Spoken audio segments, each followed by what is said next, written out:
Hey, welcome back. We're talking kids with Dr. Caitlin this morning. She's Lexington's pediatrician, Dr. Caitlin Iddings. That's the one.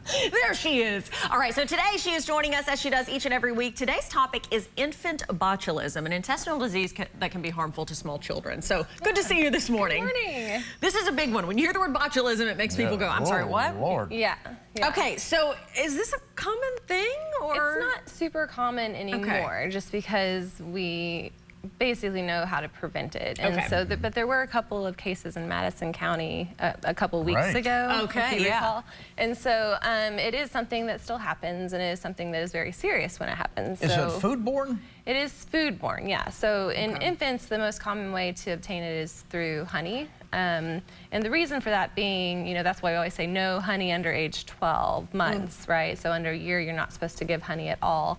The acidity of the stomach in infants is a lot less than that of yours and mine. And so when we eat honey, it kind of neutralizes that bacteria and those toxins, but they can't do that. And so they're much higher risk for those building up, colonizing their intestines, and then that bacteria in particular likes to release this botulism toxin, which is the same thing as like Botox. Exactly, right? yeah. So you think of like, so if you're thinking of symptoms to be on the lookout for after an infant has ingested honey, or potentially, I mean, it can happen with like canned goods as well. Okay, so there are other causes too. Yeah, so I mean, big one is like homemade canned goods that were done incorrectly, like green beans or something like that, that you might get out to like feed your 6-month-old or something. Yeah. But the symptoms are, I mean, if you think about what happens when someone goes to get Botox, so it usually starts out with sort of flattening of the facial features, so they won't have those forehead wrinkles anymore. They'll kind of get droopy eyes, they'll start to drool, they can't swallow their secretions. Those are kind of the later stages. Early on, it kind of starts with really bad constipation. So you'll be like, oh, my baby was, you know, kind of stooling normally for a while, and then now it's been like a week and they can't seem to have a bowel movement.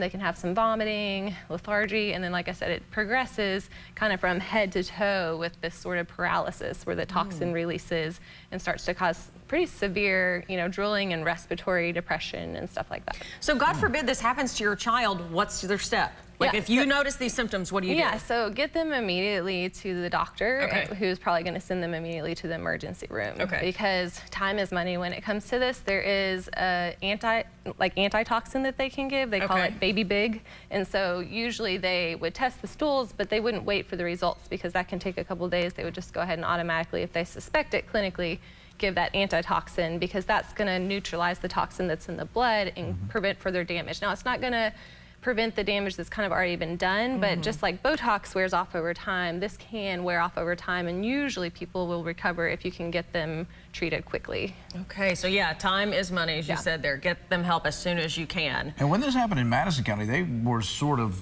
concerned because they wanted to make sure there wasn't some connection between those two cases. It's very rare to have one in a cluster like that. And I don't know that they've really, I was trying to read up and figure out, had they come up with a source? Like I said, honey's the most common one, that age range, but it's not the only one. And I mean, there have been, you know, outbreaks before with like formula cases, stuff like that. So it's also just found in the soil, although a lot of 6-month-olds aren't just rolling around on the ground.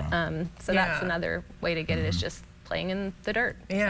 So some tips there to prevent it, but also get help if you notice any of those signs and symptoms. Dr. Caitlin, great to see you this morning.